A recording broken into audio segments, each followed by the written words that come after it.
Halo, pembahasan kali ini aku bakal ngejelasin tentang interpretasi elektrokardiogram atau yang biasa disebut juga dengan EKG. Sebelumnya, kalau ada koreksi, masukan, saran, atau pertanyaan bisa ditulis di kolom komentar ya. Thank you. Sebelum bahas interpretasi, kita perlu tahu terlebih dahulu nih mengenai konduksi atau kelistrikan jantung.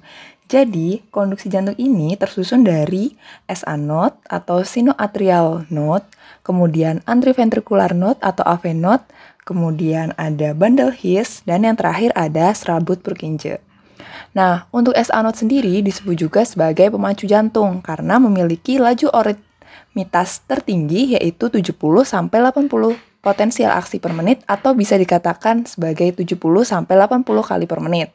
Sedangkan AV node memiliki potensial aksi 40-60 per menit. Dan yang terakhir yaitu berkas His atau bundle His dan serat Purkinje memiliki potensial aksi 20-40 kali per menit. Nah, selanjutnya di sini aku bakal ngejelasin tentang mekanisme dari kelistrikan jantung. Nah, mekanismenya itu berawal dari mana sih? Mekanismenya itu berasal dari SA node. Nah, SA node ini terletak di bagian dinding atrium kanan dekat dengan pintu masuk vena cava superior. Nah, vena cava superior itu yang ini. Ini itu vena cava superior. Nah, dari SA node ini listriknya bakal kemana sih? Listriknya itu bakal ke atrium kanan maupun atrium kiri. Nah, setelah itu baru masuk ke AV node.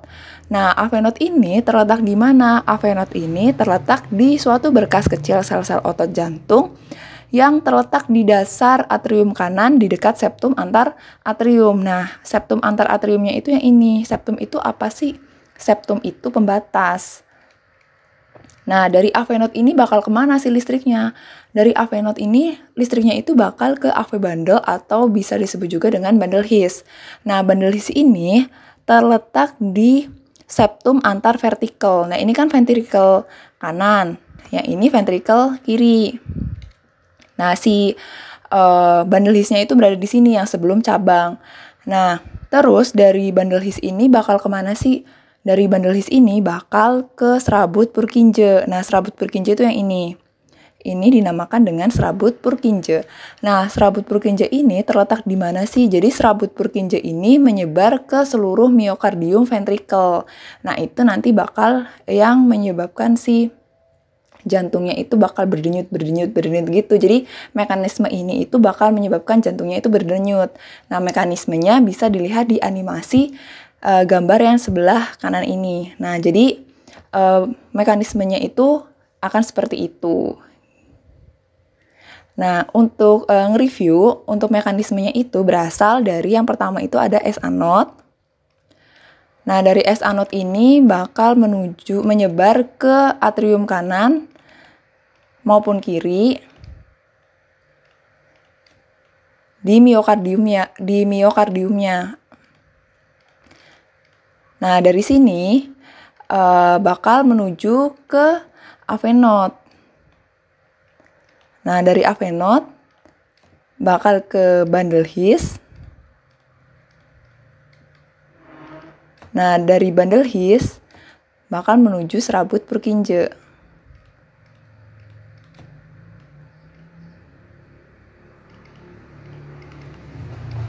Nah, untuk alurnya seperti itu untuk mekanisme dari kelistrikan jantung. Nah, sebelum lanjut ke kertas EKG, di sini juga perlu diketahui juga ada analogi pemacu abnormal jantung. Nah, analoginya kan tadi kan diawali analoginya ini dianalogikan sebagai gerbong kereta api ya. Jadi diawali kan tadi kan kelistrikan jantung itu asal muasalnya itu berasal dari SA node, pemacu normalnya itu di SA node kan. Nah, terus di belakangnya ada AV node dan yang di belakangnya lagi ada serabut Purkinje. Nah, kondisi normal itu si kereta ini bakal dibawa dengan kecepatannya SA node. Nah, misal kecepatan SA node-nya itu 70 kali per menit. Nah, misal nih, kalau misal SA node-nya rusak, nih, misal SA node-nya itu rusak, dia itu SA node-nya itu udah nggak berfungsi. Nah, terus kereta itu bakal dibawa kemana sih, atau jantung itu tuh bakal kecepatannya seperti apa sih. Kalau S anodnya yang rusak, berarti kecepatan dari jantung atau keretanya itu bakal dibawa oleh AV node dengan kecepatannya AV node. Nah, terus kalau misal nih S anodnya itu normal, S anodnya itu normal, tapi AV node-nya rusak. AV node-nya rusak. Nah, terus jadi kecepatan kereta itu bakal dibawa, atau kecepatan jantung itu bakal dibawa oleh kecepatan siapa sih? Jadi, untuk gerbong yang pertama atau bagian atriumnya itu bakal dibawa oleh kecepatan dari S anodnya sendiri. Tapi di gerbong yang setelah AV node itu bakal dibawa oleh kecepatan dari serabut Purkinje. Nah, misal lagi si AV node-nya normal, terus SA node-nya juga normal, tapi Purkinje-nya itu kecepatannya itu melebihi batas normalnya. Misal di sini kecepatannya jadi 140, padahal kan kalau Purkinje itu kecepatannya itu di bawah AV node, tapi ini kecepatan Purkinje-nya itu melebihi AV node, bahkan melebihi dari SA node. Terus gimana? Jadi karena si serabut Purkinje-nya ini lebih cepat daripada SA node maupun AV node, maka si jantung ini atau kereta ini bakal dibawa oleh kecepatan dari serabut Purkinje. Nah, kayak gitu untuk overview dari konduksi jantung atau kelistrikan jantung. Nah, sekarang aku bakal bahas tentang kertas EKG. Nah, kertas EKG ini itu tuh terdiri dari apa aja sih? Apa sih yang bisa kita lihat dari kertas EKG? Nah, kita tuh harus tahu dulu kertas EKG itu kayak apa sih? Nah, kertas EKG itu kotak-kotak kayak gini. Nah, untuk dari yang kanan ke kiri, ini tuh masuknya itu ke kecepatan. Kecepatan atau satuannya itu second. Nah, terus kalau yang dari atas ke bawah ini itu voltase. Nah, voltase ini satuannya itu milivolt. Nah, terus ngukur kecepatan sama voltasenya gimana kalau lewat kertas EKG? Nah, ngukurnya itu berdasarkan kotakan-kotakan ini. Kalau satu kotak kecil, kecepatannya itu 0,04 second. Sedangkan kalau voltasenya satu kotak kecil itu ada 0,1 milivolt. Terus kalau satu kotak besar berapa? Nah, kalau satu kotak besar ini berarti tinggal dikaliin 5 aja. Kan tadi kan satu kotak kecil kan 0,04 second. Berarti kalau dikali 5, berarti satu kotak besar ini kecepatannya itu ada 0,2 second. Sedangkan kalau untuk voltasenya, tadi kan satu kotak kecil itu ada 0,1 milivolt. Jadi kalau dikali 5 berarti ada 0,5 milivolt. Itu untuk voltasenya.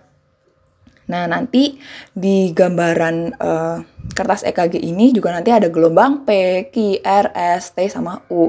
Nah, itu nanti akan dijelasin lagi lebih lanjut di slide selanjutnya. Nah, kecepatan kertas EKG, kecepatan perekaman EKG ini itu tuh 25 mm per detik. Selanjutnya di sini aku bakal ngejelasin tentang mekanisme dari gelombang EKG. Jadi mekanismenya itu berawal dari gelombang P. Ini yang namanya gelombang P.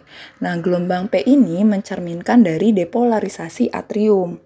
Nah, dari gelombang P ini menuju ke PR interval. PR interval itu yang mana? PR interval ini yang ini nih.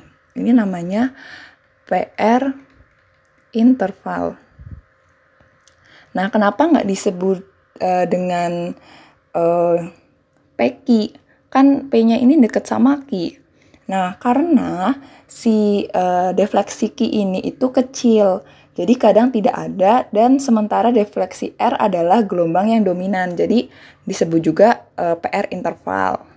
Nah, dari PR interval masuk ke gelombang kompleks QRS. Kompleks QRS itu dari Q ke R sampai ke S. Nah, kompleks QRS ini itu tuh disebut juga atau mencerminkan dari depolarisasi ventrikel. Nah, terus dari gelombang kompleks QRS ini menuju ke gelombang T. Nah, gelombang T ini mencerminkan dari repolarisasi ventrikel. Nah, itu untuk mekanisme gelombangnya. Jadi, sebelum ke T, ada yang dinamakan dengan ST segmen.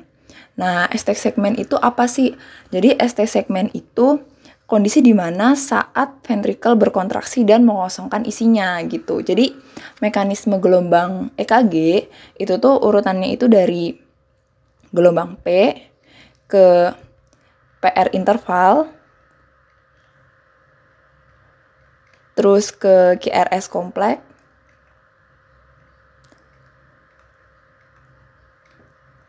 terus ke ST segmen atau ST interval,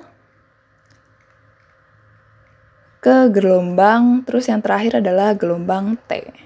Nah, itu urutannya. Jadi, gelombang P itu mencerminkan depolarisasi atrium, terus ada PR interval itu ada penundaan dari nodus AV node.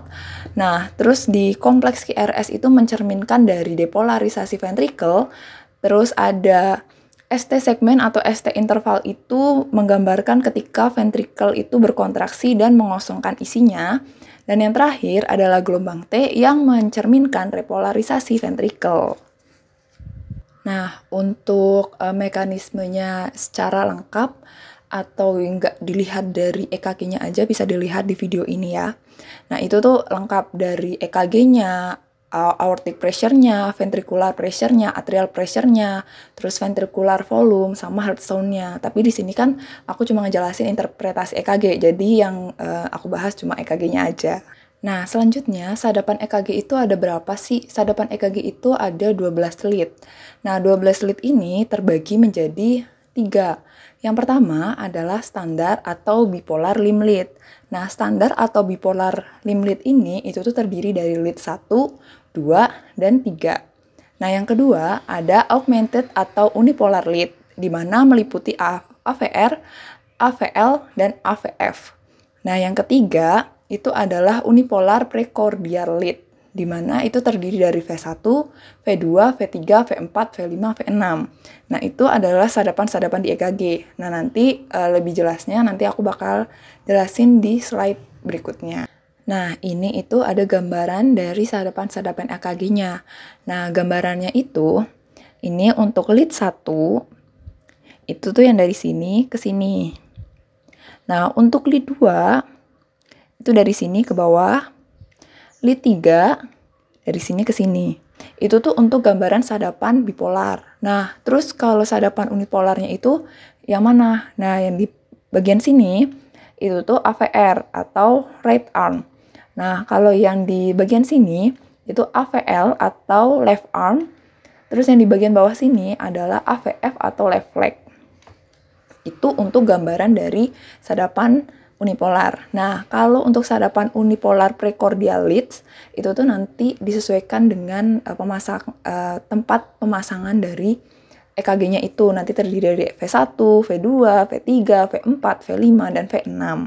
Nah, nanti untuk tempatnya akan dijelaskan lagi di setelah ini. Sebelum ke pemasangan EKG, setelah kita melihat tadi bagian dari leads-nya, di sini juga bisa menentukan bagian jantung berdasarkan lead-nya. Nah, lateral itu tuh berada di lead 1, AVL, terus ada V5 dan V6. Itu untuk bagian lateral. Nah, untuk bagian inferior itu berada di lead 2, lead 3, dan AVF. Itu bagian inferior. Nah, terus untuk bagian septal itu tuh ada di V1 dan V2. Nah, untuk bagian anterior itu ada di V3 dan V4. Nah, sekarang lanjut lagi nih di pemasangan EKG. Nah, pemasangan EKG itu tuh nanti untuk yang di dada. Jadi V1 ini terletak di ICS 4 garis sternal kanan. Ini bagian kanan, ini bagian kiri ya. Jadi yang di bagian kanan itu cuma V1. Nah, untuk pemasangan di bagian dada ini juga berurutan ya. Jadi untuk V1 itu tuh berada di ICS 4 garis sternal kanan. Jadi di pojokan sini. Ini V1. Nah, untuk V2-nya itu terletak di ICS 4 di garis sternal kiri. Jadi ini tuh cuma berseberangan doang, sama-sama di ICS 4. Nah, kalau V3, nah V3 ini berada di pertengahan antara V2 dan V4. Jadi masangnya itu dari V1, V2, V4, nanti baru masang ke V3. Karena V3 ini di antara V2 dan V4. Nah, untuk V4 itu tuh berada di ICS 5 garis mid clavikula kiri. Garis mid clavikula itu dari tengah-tengah clavikula, ini kan clavikula nih. Nah, tengah-tengahnya ditarik garis ke sini. Nah, nanti itu tempat masang V4. Nah, untuk V5 ini nih sejajar dengan V4. Jadi satu deret sama V4 di bagian aksila depan. Nah, terus untuk V6-nya ini sejajar dengan V5 di garis aksila tengah. Jadi aksila tengah sini kan aksilanya tuh. Aksilanya ditarik garis tengah-tengahnya. Nah, di tengah-tengah itu dikasih V6. Nah, di mana dari V4, V5, V6 itu berada di ICS 5. Karena kan sejajar tuh. Tapi nanti letaknya itu beda-beda. Letaknya itu ada yang di garis aksila depan, ada yang di garis aksila tengah, ada yang di garis midclavikula kiri. Nah, untuk pemasangan yang di tangan, itu tuh merah untuk right arm, bagian kanan. Yang warnanya biru itu bagian kiri, tangan kiri. Yang warna hijau ini di kaki kiri. Dan yang warna hitam ini untuk kaki kanan.